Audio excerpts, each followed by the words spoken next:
Hey everybody, quick disclaimer before the video starts. This project was much bigger than what I normally do on this channel, and as a commercial photographer I am still learning and mastering all the audio and video stuff that is required to do all this stuff. My little disclaimer today is that the audio is not perfect throughout this entire video. It's not horrendous, it's very listenable, but it's not perfect. So give me a little grace, give me a little mercy, and enjoy the video. Hey everybody, welcome back to the channel. Cool video today. I'm doing something a little bit different, and it's something that I've been working on for a while, or at least it's something I've been thinking of, planning on doing, wanted to do for quite a while. I want to do a video about film and all the people that are shooting film, because I'm fascinated by the fact that people are bringing it back not only just as a hobby but into their workflow. I've been talking to photographers for well over a year about it, and I've discussed it with them, see if they want to come on the channel and talk about how they implement film into their workflow, and a lot of people have said yes, they'd be willing to do it. I just have had a hard time scheduling with them. I'm finally getting that done today.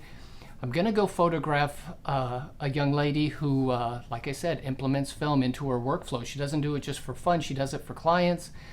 We're going to talk to her about why she does it, how she does it, all that kind of thing.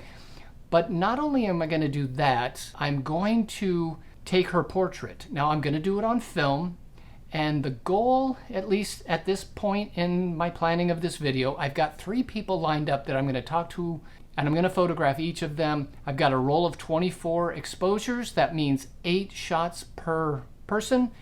Means we got to plan a little bit. The only thing I'm going to take is a film camera, 1 lens, a light meter, and that's really it. I'm going to take a Canon 35mm film camera that I bought a while back. It was the same kind that my dad had when I was a kid that got me excited about photography. I've got a 55mm 1.2 lens on it. I bought a roll of Kodak Gold 200 ISO film, 8 shots per person. But let's go talk film a little bit. Hopefully this should be fun. I'm excited about it. Here we go, guys.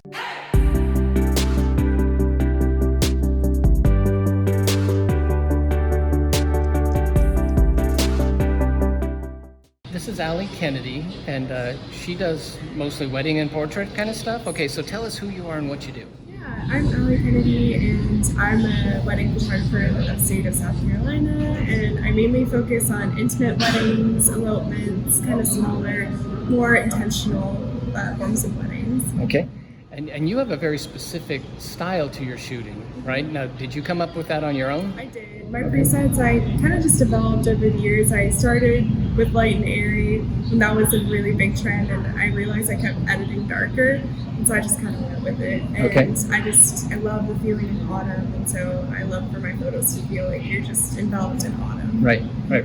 Now you shoot, obviously you shoot some digital, but we're here talking about film. Yeah. So with your clients, you blend both of those? Exactly. Every single time, every client? Every client I give an option when okay. I'm presenting packages. It's an add-on, and I kind of tell them a little bit about my camera, and they're like, "Oh, that's so cool!" And usually they add it. So, how long have you been doing professional photography? I've been doing professional photography since 2018. So now that would be so about 6 years. 6 years. And how long have you been doing film with your professional photography? So I did it on and off because I started in high school, and that's how I learned photography, was through film photography. But consistently I've been doing it for a year. Okay. Yeah. Like so a year and a half. Now are people starting to know you as somebody who shoots film? I think they are, especially the medium format film, because 35 is really popular in my industry and like my little niche and stuff, but the 120 people don't really see a lot. Okay, so how many clients ask you for film? I would say that like right now 50% of them ask me for film add-on. 50%? Yeah. Wow. Yeah. And how many weddings do you do a year? Right now, since I'm transitioning, coming back from being overseas, I'm at like 25 for this year. So. That's a pretty good number, though. Yeah. And half of those people are wanting film. Yes. That's amazing. That's amazing to me. As somebody who started my career in the film industry when we only did film, I was so excited when the world went digital. It's like, I don't I don't have to pay for film anymore. Right. And I got rid of all my film cameras, and now that it's coming back, it's amazing to me. So why do you think clients ask for film? What is it they're looking for with film? They're looking for nostalgia and the romance of it, even like the imperfections of it, which I really love, because this camera, when I first got it, I loaded it wrong, and it was like kind of like scratching the film as it was going through and left these really cool lines through the film. And people have asked me to load it like that. Can you do that on purpose? I can. Yeah. You can? Yeah. Now that I know what I was doing wrong, I can load it wrong on purpose. Wow. So they like the nostalgic look of it. Yeah. So tell me from a business side of things, talk to me about cost, because film isn't cheap. Processing film isn't cheap. No. Tell me how that works into the business side of things. Well, since it's something that I really enjoy doing and I want to do more, at this point in my business, I'm just doing it at cost. So they pay for the film, they pay for the development. Okay. So they're covering the cost part of it, and you're just implementing it into your thing. So talk to me about how you combine, like if you did an entire wedding, some of it on digital, some of it on film, how do you make those look like they go together? Or do you? I actually edit them like separately, and I'll give them a film gallery, and then I give them the full gallery. Oh, okay. I don't put it all together.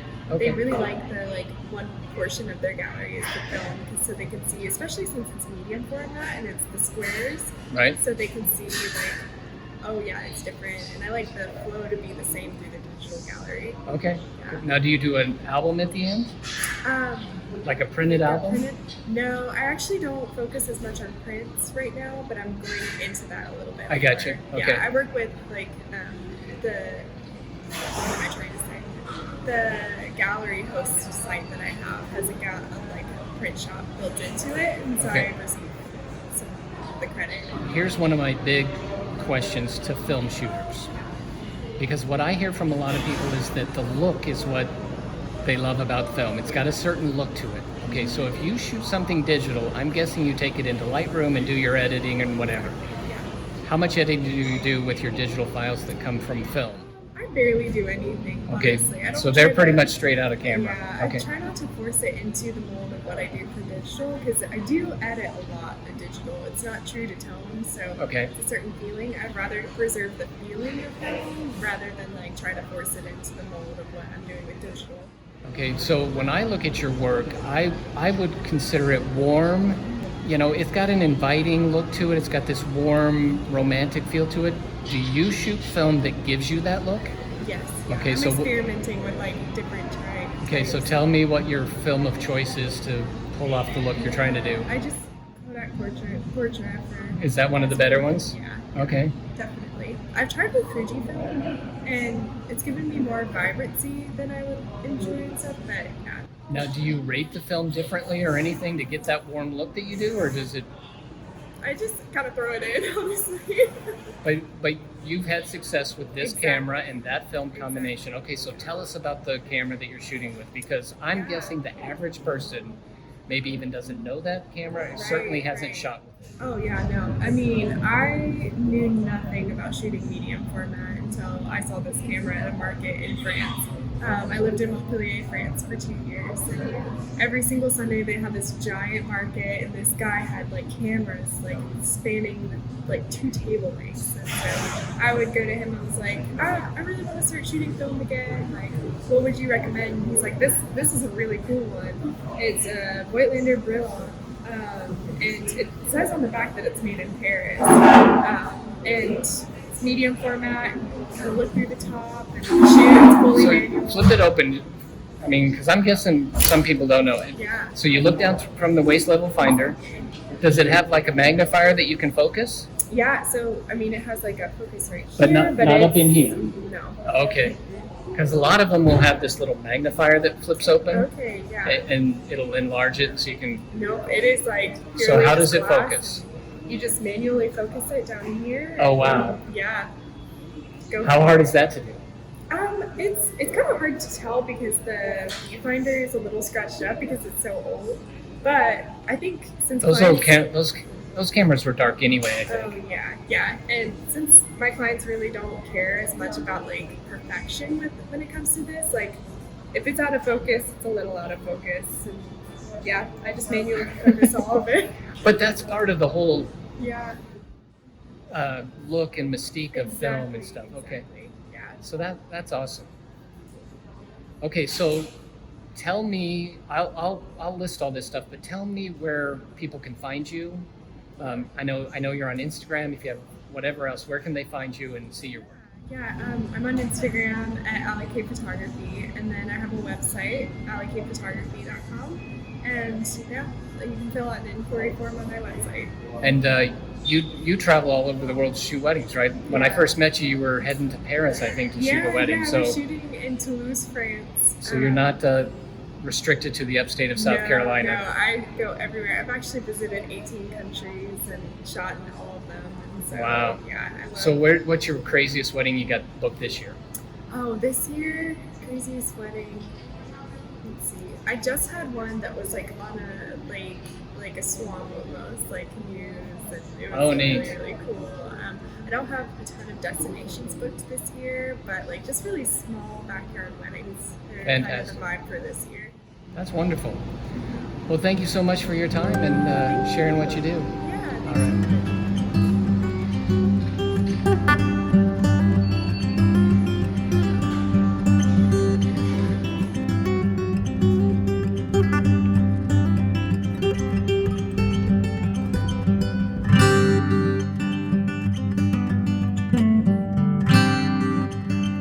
So big thanks to Alli Kennedy sharing her work, sharing her thoughts on film photography.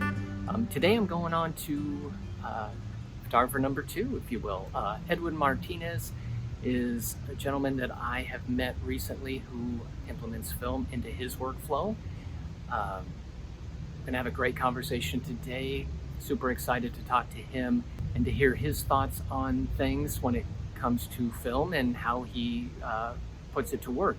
I will give you a little heads up. Edwin does his own scanning, so he's a little different when it comes to the technical side of things. He likes to control that part of things, and so going to be really interesting to talk to him. I want to introduce Edwin Martinez. He is also a film shooter. Super impressive with what he does because you do your own scanning as well, right? Okay, that's one of the things that I really wanted to talk to you about. But tell us who you are, what you do, how you got into photography in the first place. Sure. Well, like you said, my name is Edwin Martinez, and I am a wedding and portrait photographer. Basically, kind of just started shooting film when I was in college. I had been watching some people doing it on YouTube for a long time, and one of the things that always intrigued me was just the difference in what they were doing versus what a lot of other photographers were doing who did a lot of their work on a digital camera. Let's see, I got into it in 2018. Bought my first film camera off of a friend of mine. It was a Pentax ME Super, so very, very basic level camera. And yeah, it kind of introduced me into this world of analog shooting that I hadn't been exposed to before. Up until that point, I had owned I think it was like a Canon Rebel something. It was like a T3 or T5, one of the two. But yeah, very different way of shooting, very different process. Even the whole aspect of scanning and developing just seemed so daunting to me because I just really wasn't understanding any of it. But did some research, started reading a lot about it, and the more that I did that, the more it intrigued me. I think I'm a very technical person. I like to understand the technical side of things. So, well, I would, talking to you, that is something that to me makes you stand out to other film shooters that I've talked with, because most film shooters shoot the film, take it into process, let the lab scan it, and then they take what they get. Yeah. You, on the other hand, scan your own stuff. Do you process your own film at all? No, I want to. No, I was going to say not yet. Not yet, no. Yeah, I want to. I want to invest in things to be able to do that. that's just another thing to add to the Right. process. So the lab processes your film, but you then take it and do the scanning, Yep. which there's a lot of control as to how the image is going to look in the end based on that scan. So yes, the technical side of it, I can see that in you, and I'm guessing with a wife and kids, developing your own film it's a time issue. Yep. For sure. Okay, so you're a wedding and portrait shooter. How much of your workflow is film? How much is digital? So let me think. Now I've got it to where it's, I would say it's about 70-30, 30% of it being film, Okay, wow. 70% of it being digital. Early on when I started, I really wanted to push it towards being more film than digital, but I think my perspective on what film is and how it's applicable to my work really changed over the years. Now I see film as more of a tool, like our cameras and lenses and all these other things. I think early on I saw it as this thing that I needed to have to somehow make me stand out, which I think can be a hard thing because in our area I feel like we've got a decent amount of wedding photographers. Absolutely. Some of them doing very, very unique work. And for me, starting, one of the things that I really wanted to do was find a way to stand out. And I think at the time, I wasn't seeing a whole lot of wedding photographers shooting film. Now, that's changed, and almost about everybody does it. And to the degree that they do it with and do it to is very different. But now I'm more intentional about it. I know typically whenever I go into a session or even a wedding, unless we talked about having an X amount done, I typically gauge that, and sometimes I'll buy enough to do the whole wedding on film or the whole session on film. Wow. And have that with me. But most of the times I find that I'm only like I said, doing about 30% of the whole session or wedding on film. So let me ask you this: if a client came to you for a wedding, are they choosing to have film, or is it just you hire Edwin, you're going to get it because that's what he does? So now it's just a part of what I do. Okay. Typically, I would say, for most sessions or even weddings, you can expect a few rolls, and that was the hardest thing to, be able to kind of build is a reputation for people, just knowing that that's what I do and that's what they can expect. And a lot of that, we kind of discuss and clear out in conversation. Couples will come to me and say, "Hey, I know that you do film, but we just went digital." Oh, really? And that happens too. Okay. But I think that's one of the things that took a while for me to get to, is people knowing that that's something that I do and reaching out because that's something that they want to have. So unless they say that they don't want it, they'll have something in their wedding gallery that's filmed, and then we'll discuss what that looks like. Sometimes they'll say, "Hey, I know that you'll do an X amount of rolls for our film, but we want for our wedding or our session, but we want more." And then we'll have that conversation too. Right. Okay. So it's just about So you what have it is that clients they're that are looking for. asking for film and asking not for film. You Yes. get a little of both. Yeah. Okay. Mhm. Where do you think clients get the clients that come and say we want film? Where do they get that knowledge that it's even out there? Social media. They're seeing other photographers that are bragging that we want that look. Yeah. And thankfully, I think for me specifically, I have people who,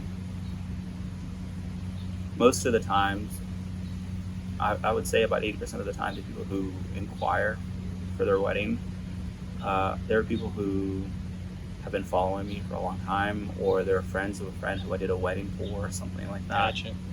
And so they see their work, they see what their friends got back, or they'll just see what I do through my social media accounts. And thankfully, I'm at a place where people know and see the kind of film work that I do, and so they know what to expect, and they know what it is they're gonna get whenever they ask me to do their wedding or their session or whatever that is. And that has been a very kind of satisfying thing for me, because I think, and we've had this conversation before about how there's just this trendy thing about film and about it having a particular look or a particular feel or it being a certain thing. And I think early on, that was one of the things about my first experience with film that kind of changed my look on it and how I wanted to continue doing it. The very first wedding that I did, when I sent all that film off to a lab to develop and scan for me, I think that if I had sent it to anyone else, I probably wouldn't have continued doing it the way that I did. I may have not even done film for weddings anymore, but I sent it off to a lab that I had been following for a long time and really admire the kind of work that they do. And whenever I got the scans back, I think that really changed my thoughts on film and what it can be. Those scans were really clean. Even some of the ones that were slightly underexposed, they didn't have, the shadows weren't super muddy.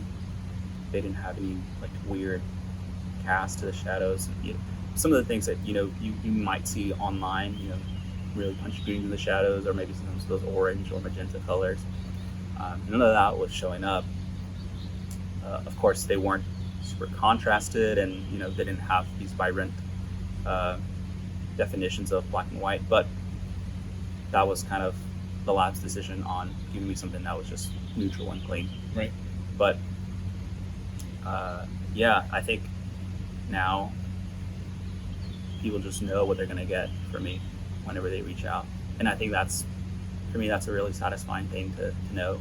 It's good for me to hear that, because one of the things I think that's changed in the industry, when I started shooting weddings, was in the 90s. And everybody wasn't a photographer back then. Right.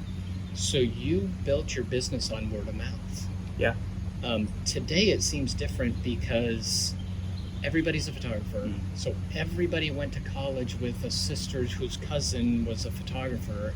And so this word of mouth thing is a lot harder to build, I think. So to hear you say that's happening for you does my heart good, because it's like, you could be a great photographer, but you're not going to get word of mouth, because the bride can't tell her best friend that you're a photographer, and you get that wedding because that best friend already knows somebody who's a photographer. Yeah. And it's just one of the challenges that I see that's out there now. Yeah. So that's fantastic. Well, last question before we look at your gear. Tell me, because I think listeners would want to know, how do you handle the cost? Because film is expensive, Yes. Processing gets up there. How do you deal with covering the cost? Do they pay more when they get a film wedding, or is it just part of the package? So it definitely costs more. Just just in general, it costs more, and I kind of struggled with that a little bit whenever prices started to go up with film back in like 2020, 2021. And during that time, I had people ask me the same thing, like, price on film is up. Some labs are charging more for their services now too. Are you still going to do it? And I think one of the things that I thought about for me, and I mentioned earlier, is that film for me is a tool. It basically just allows me to achieve a certain thing that I want to achieve with my work. And at the end of the day, I could go without it and do everything digitally, but I know that by using a specific kind of film stock, or even a specific kind of format that I'm going to get, a look that would otherwise take me a long time to achieve on digital, or you know, will already get me to a good starting place, I think, is how I think about it.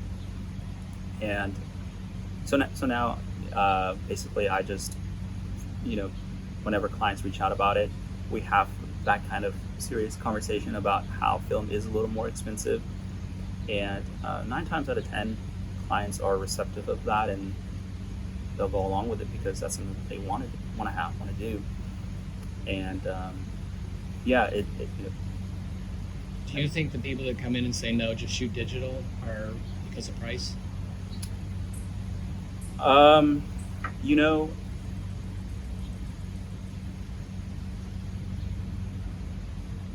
it's been mixed. I've Okay. had people tell me that the film option is not within their budget, and so now that's why I kind of changed a little bit of how I do things, because now, at least even if you didn't want it, um, you're at least going to get a role, you know, or Okay. two or something like that, and it'll be a part of it's a part of what I do, and that's something that I include in my cost. Uh, I have people who come in and specifically say, "Hey, I don't want any film. I just want you to do digital." And most of the time, it's not necessarily about the price. It's just more about them knowing that that's what they want, you know. And that's just simply the answer, is they're not interested in it. Would you say shooting film has made you a better photographer? Absolutely, Okay. absolutely. Well, show us the gear you use Sure. to shoot film. So over the years, I have bought and sold many cameras, but I bought this in 2021, I want to say, and since then it's basically always been in my bag, and it's what I use, what I find myself coming back to pretty much all the time. It is an Elon 7, and Any idea when this camera came out? I think let me see. I looked this up, and I think it was somewhere in the early 2000s. Oh, okay. I was going to guess late 90s, but Yeah. okay. Yeah. So So this is probably right before the world went digital. yeah, Okay. yeah. I think this and a couple other that Canon released were kind of in that last line of what they were doing for basically like a digital film camera. So the Because guy this- that bought this new was the guy that was like, "I'll never go digital." Yep. And now you're shooting it professionally. Professionally, yeah. And it's cool because basically it allows me to take all of my current EF lenses that I own. Now, are you a Canon digital shooter as Yes. well? Okay. Yes, I am. Makes great sense. Yeah, and that kind of was the biggest appeal of this to me, was that I didn't have to go out and purchase new lenses for it, which I recently I owned a Canon A1. Okay. Loved it, fantastic camera. But if you're wanting to expand your collection of lenses for that camera, I mean, some of the prices on those lenses are what you could probably spend on this, you know, on the same thing for your digital cameras. Right. And so to me, it just wasn't something that I wanted to do. And also, you know, these lenses are older, and so sometimes you're getting a lens that may not be in the best shape, which if it's not, you know, you have to spend money to get it fixed and get it in good condition. So this just made sense to me. It's got basically everything that I needed to do. Really high shutter speeds. It's even got, you know, continuous like frame shooting, where you can shoot. I think the most that I've done is like 5 to 6 frames per second on this. You know, it's not anything crazy, but But still, that's, yeah. yeah. So, 6 frames a second back in the film days was like blazing. Yeah, Now it's slow. very slow. Yeah. So yeah, this is what I do. This is what I use all the time. I just attach any of the lenses that I need on it and go to town. It makes it very easy to go switch back and forth, I'm sure. Yes. The only thing, and this is why I still to this day hang on to this. So the only thing about this camera, which is another topic of film within itself, is metering. for me, I think people don't realize how much metering correctly is a big part of shooting film, because there are cameras who, are center weighted, where they'll just take the whole frame. But some of the older cameras didn't really. If you compare older cameras to what the newer cameras are doing, because some of the newer cameras have center weight metering too, but it's just not the same. The technology is very different, and a lot of times what it was doing was it was reading for those highlights, and so a lot of your photos are really underexposed. Right. But having this on hand is still super helpful. I can connect a flash to it and meter for flash if I wanted it to. Right. And it's just really accurate. This is too, to an extent, but I find myself that I'm still using this pretty regularly. Yeah, fantastic. Yeah. Well, Edwin, I appreciate your time and all the insight. Fantastic. And so I'm going to take your picture now. Great. And I'm sure people have questions. I'll leave questions. Yeah. Thanks for your time, sir.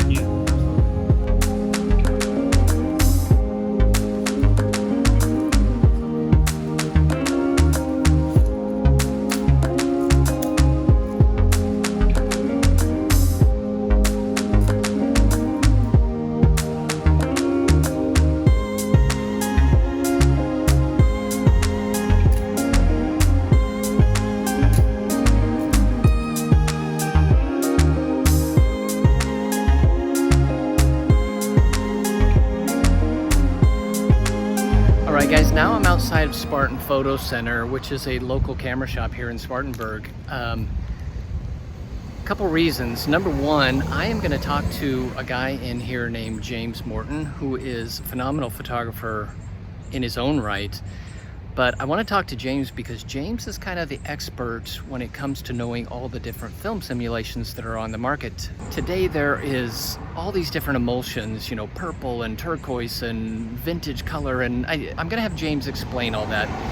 But the other thing I want to do here at Spartan Photo is turn in my roll of film, because these guys have a full lab, brand new C41 machine. They do stellar work when it comes to processing, printing, scanning, all of that kind of stuff. So I'm going to turn in my roll of film, because after I photograph James, I will have completed my roll. And so that's why I'm here. So everybody, here is James Morton. James is, in my opinion, the go-to guy when it comes to knowing all the different film simulations and not simulations, as emulsions that are out there. It's no longer just black and white or color and pick an ISO. So James, kind of give us a rundown what all is out there these days. Sure. Really, there is more film available now than when film was the only option. And it used to mainly be ISO, color or black and white, and now there are just far more varieties in each. For instance, we have your classics. We have your Kodak, we have Fujifilm, which are ubiquitous in the film photography world and kind of were the two big shows for a very long time. And we also have brands like Ilford that specialized in black and white for a very, very long time. And it now has extended into brands like Candido out of the UK. They are a color film that is available in ISO 200, 400, and 800, adding for a variety of options. We have Harman Phoenix, and Harman is the umbrella company that is over Ilford, who for I think 90 plus years only made black and white, and they decided to make their first color film. But calling it a color film and stopping it there is a little bit of a misnomer. It is very much a very warm, a very fiery style of color film negative, and it allows for, in this age of adding on filters, adding on edits, and changing things for Instagram or other social media sites, this has it all built in, as once was the only way you did that. There are companies like Vibe, which are 35 millimeter rolls of film cut from essentially repurposed motion picture film. And then they remove what's referred to as the remjet layer, which is the big difference chemistry-wise for motion picture versus stills. They remove that and you can shoot it. That is a deliciously wonky film where the complexion, the colors, the quality is very good, but you get these surprises almost as if part of the film had been exposed already or used for other things. So it's very cool. I would say it's definitely more on the creative end of things versus kind of a straightforward, here's a picture of something. There are also other brands like Lomography, and they are kind of trying to dominate the entire color sector, where on one end they have purposely wacky film stocks where they've played around with the color chemistry, and they have some films that are referred to as lomochrome, like they're purple and they're turquoise, so things are going to kind of tint a little bit blue, and even that they mess with the temperature in such a way that your peaches might be blue, but your blues might turn into a little bit of a pink, and it just kind of morphs the way the color looks, and so it allows this a little bit of chaos, which is, I think, a very nice aspect of film that digital kind of removes, because as much as you can prepare for a shot, you're always still kind of surprised when you get it developed, and that's a very, I would say, welcome aspect of film versus digital, which is very almost surgical and precision, which is necessary for a lot of things. But this adds a little bit of a fun, a little bit more of a living factor to film.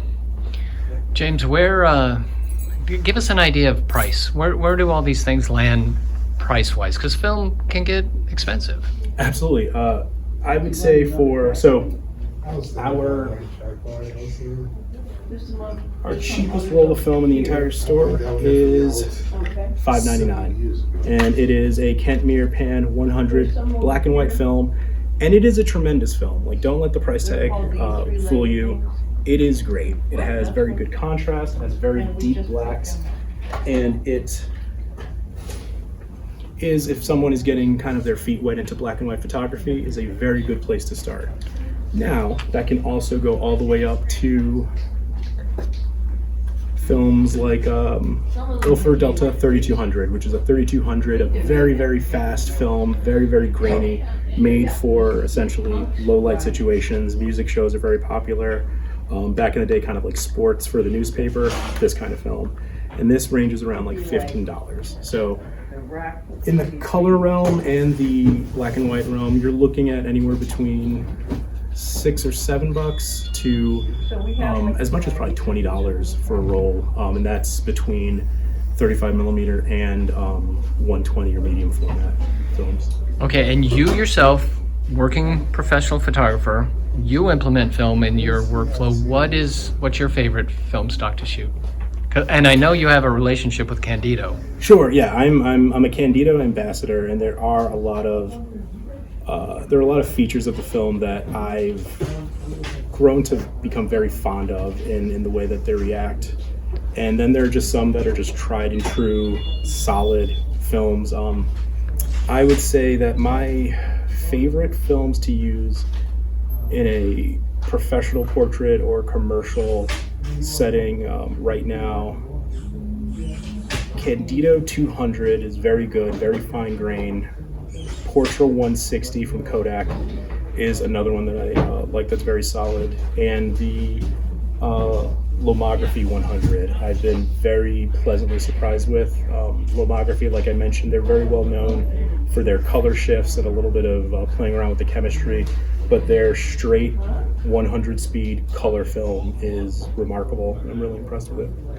Awesome. All right, give me a quick little plug on Spartan Photo Center, because this is the place to not only buy film, but process your film. They got a new machine, and ship stuff from all over the country. Send it here to get developed. Give us a little plug on Spartan Photo Center. Sure. So big thing with Spartan Photo Center in general, versus not just other camera stores, but other ways of getting your film developed, particularly for South Carolina. We're the only show in town, so it's really nice to be able to come to the store, talk to us, ask us questions, figure things out.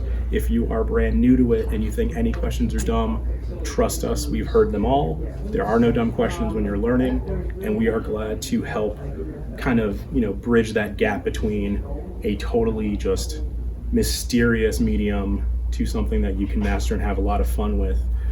We did get a new machine built this year and delivered just a couple months ago, and it is essentially state-of-the-art. C41 is our process for color film, and it has been tremendous. It's been very nice to not have to Frankenstein and find old parts, because a lot of labs are using equipment that has not really been updated for a couple of decades just due to the demand of film.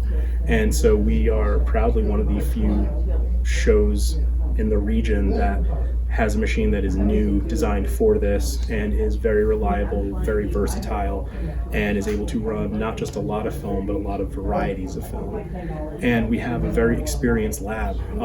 The store first opened in 1985, 84, 85, and ever since then, there have been photographers who work here. There have been people who are involved with the film process in the lab. And so you're not just handing it off to people who can do it, you're handing it off to people with just immeasurable experience and a just myriad of hands-on stories with this film that have basically kind of seen everything more than once. And yeah, you're getting a very experienced lab, kind of homegrown, and it's a little bit different than dropping it off for someone to send out. Yeah, fantastic. Okay, so we're going to take your picture here Okay. in just a second, but go out here showing a bunch of your work, because you're a fabulous photographer, so we're going to show off your stuff, but I'm going to take your picture here. Okay. All right, thanks, James. No worries.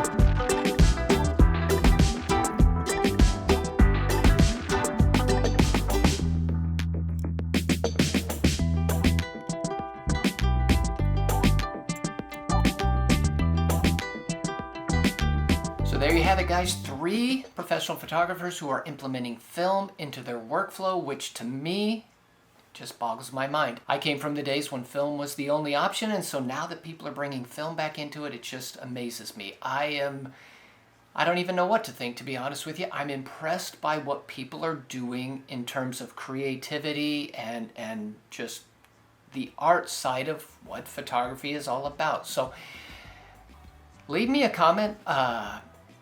Give me a thumbs up. Let me know in the comments what you guys think about this. Let me know if you have questions. I would love to hear people's thoughts about it. It was a lot of fun to get my film camera out and do some portraits with it. That was something I hadn't done for a long time, and so I had a lot of fun with that. If you want to contact any of the photographers in this video, I would greatly appreciate it if you sent them some love. I will once again leave their links in the description. Send some shout outs to them, follow them on Instagram, and look at their websites, all that kind of stuff. That would be fantastic. And like I said, if you have any questions, let me know. Thank you for watching. If you got all the way to the end, I know it was a much longer video. And thanks so much for watching. As always, guys, subscribe if you haven't already. And I will see you in the next video.